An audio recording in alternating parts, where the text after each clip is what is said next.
Hello everyone, সবাইকে নমস্কার। সবাই কেমন আছো? আমরাও খুব ভালো আছি। চলে আসলাম মজুমদার ফ্যামিলি ব্লগ থেকে আরও একটি নতুন ব্লগ নিয়ে। ভিডিও শুরুতেই দেখতে পাচ্ছ আমি রান্না করব, তার জন্য সব কেটে রেডি করে নিচ্ছিলাম। আজকে আমি কি করছি তা তোমাদের সাথে কেন শেয়ার করছি তার কারণটা হচ্ছে আজকে আমি মাকে সারপ্রাইজ দিব। মা হচ্ছে একটু সিক, তার জন্য মা ঘুমাচ্ছে। তাই আমি সকাল সকাল ঘুম থেকে উঠেই দুপুরের রান্না বান্না সব কমপ্লিট করে ফেলছি, যাতে মা ঘুম থেকে উঠে সারপ্রাইজ হয়ে যায় আমাকে দেখে যে আমি সব কিছু রান্না বান্না করে মাকে আজকে সারপ্রাইজ দিয়ে দিলাম। তো তার জন্য আমি সকাল সকালই ব্রেকফাস্টটা সেরেই তাড়াতাড়ি করে রান্না চাপিয়ে দিচ্ছি। এদিকে আমি বেগুন ভাজা করব, মানে বেগুনি যেটাকে বলি আমরা, তার জন্য হচ্ছে বেগুনটা কেটে নিচ্ছি।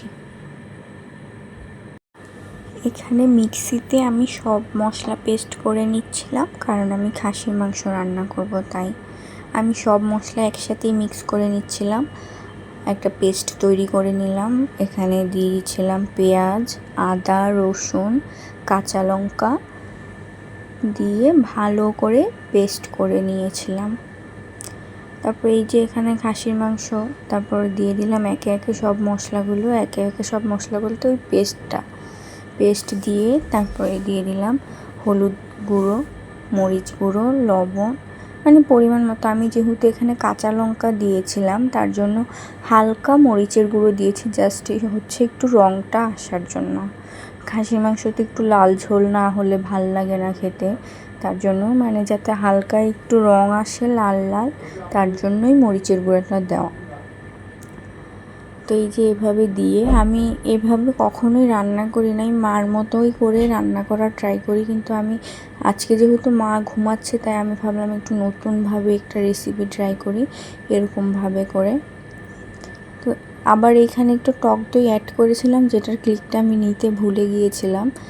আর একা হাতে রান্না, সেটা তো তোমরা বুঝতেই পারছো, ক্যামেরা রাখার মতো কোনো স্ট্যান্ড আমার কাছে ছিল না, তাই একা হাতে ভিডিও করা প্লাস হচ্ছে যে রান্না করা একটু ডিফিকাল্টি হয়ে গেছে। তাও মোটামুটি কিছুটা ক্লিক তোমাদের সাথে শেয়ার করব বলে ভিডিওটা করেছিলাম মাঝে মধ্যে একটু একটু।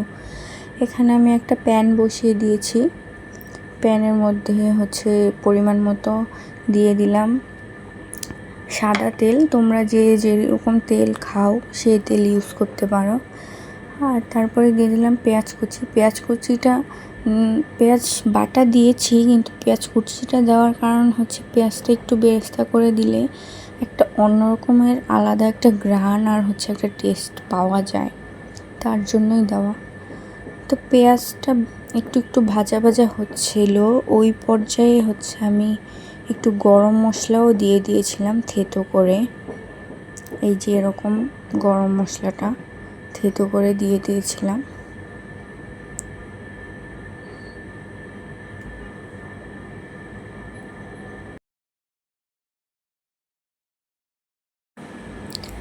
আর দিয়ে দিয়েছিলাম দুটো তেজপাতা।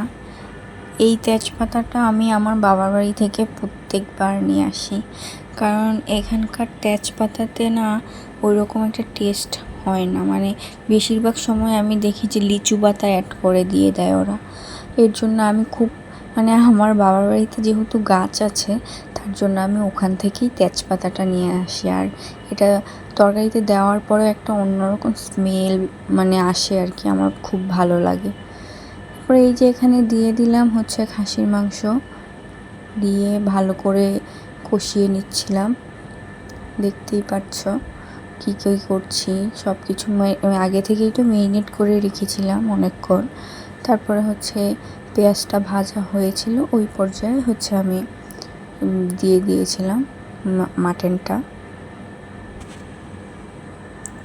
দিয়ে তারপর কষাতে বসিয়ে দিয়েছি। এখানে পাশের চুলায় আমি ভাত বসিয়ে দিয়েছিলাম, আর এখানে হচ্ছে হলো মাটন। তারপর আমি এখানে বেগুনি ভাজবো, তার জন্য হচ্ছে বেসনের ডোটা রেডি করছিলাম। তোমাদের সাথে পুরো ভিডিওটা আমার হচ্ছে ঠিক মতো করা হচ্ছিল না, কারণ হচ্ছে আমি পরিমাণটা বুঝতে পারবো না তাহলে ভিডিও করার ইয়েতে থাকে। এখানে আমি অনেক কিছু অ্যাড করেছিলাম। এখানে আমি বেসন দিয়েছিলাম, একটু হালকা সুজি দিয়েছিলাম, হালকা ময়দা দিয়েছিলাম, তারপরে দিয়েছিলাম হচ্ছে লবণ, হলুদ, হালকা একটু চিনি, আর এই দিয়ে তারপরে ব্যাটারটা তৈরি করেছিলাম এই বেগুনি ভাজার। আর এই যে এখানে আমার খাসির মাংসটা প্রায় অনেকটা কষে একটু তেল বেরিয়ে গেছে, ওই পর্যায়ে আমি হচ্ছে আলু অ্যাড করে দিয়েছিলাম। আমার হচ্ছে খাসির মাংসের বা হচ্ছে মুরগির যেটাই বলো, মানে হচ্ছে আলুটা আমার খুব পছন্দ। আমি হচ্ছে মানে ওই মাংসের ঝোল আর আলু এটা দিয়েও আমি অনেকটা ভাত খেয়ে নিতে পারি, মানে আমার এতটা আলু পছন্দ। হচ্ছে মানে মাংসটা খাই, কিন্তু তারপরও মাংসে যদি আলু না হয় আমার একদম মনে হচ্ছে জমেই না, এরকম আর কি অবস্থা।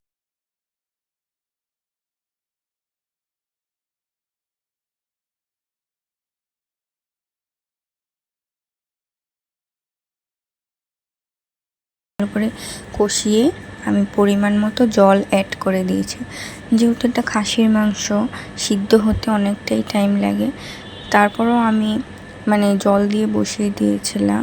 আর সে মানে রান্না কমপ্লিট হয়ে যাওয়ার পরেই আমি হচ্ছে প্রেশার কুকারে সিটি মেরে নেব, না হয় মনে হয় আমার খাসির মাংস মানে সিদ্ধ হবে না, এরকম আমার মনে হয় সব সময়।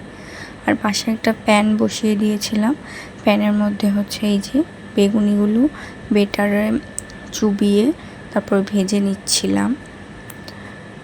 তো রান্না বান্না কমপ্লিট করার পরে মায়ের রিয়াকশানটা খুবই মানে খুবই অবাক করার ছিল। মা আমাকে অনেকগুলা কিসি করেছে আমি মাকে এরকম করে সারপ্রাইজ দেওয়ার জন্য। ওই ভিডিওগুলা ক্লিক নেওয়া হয়নি আসলে, মানে ওরকমভাবে হয়েও ওঠে না, মানে কিছু কিছু এমন সময়ে এমন জিনিসগুলো হয়ে যায় যেটা মানে ভিডিও করা হয়ে ওঠে না, তার জন্য ভিডিও করতে পারিনি। তো এই সব কিছু রেডি করে মাকে যখন মানে মা যখন দেখলো আমি সব কিছু করে ফেলেছি, মা আমাকে অনেকগুলো আদর করেছে। তারপরে হচ্ছে সবাই মিলে, সবাই কি বাসায় ওইরকম কেউই ছিল না, আমি আর মাই ছিলাম। আর মা আর আমি মিলে তারপরে মা তো আর সকালবেলা ব্রেকফাস্ট করেনি, তার জন্য দুপুরবেলা একবারেই আমরা লাঞ্চটা সেরে নিয়েছিলাম। তো আজকে এই পর্যন্তই। সবাই ভালো থাকবে, সুস্থ থাকবে, মজুমদার ফ্যামিলি ব্লগসের পাশে থাকবে। আর আমাদের হচ্ছে নতুন ভিডিও করতে আমার একটু টাইম লাগে, কারণ আমি ওরকম করে ভিডিও করি না, মানে সব সময় করি না। তোমরা আমাদের পাশে থাকবে, অবশ্যই আমাকে কমেন্ট করে উৎসাহ দিবে যাতে হচ্ছে আমি ভিডিও করতে পারি।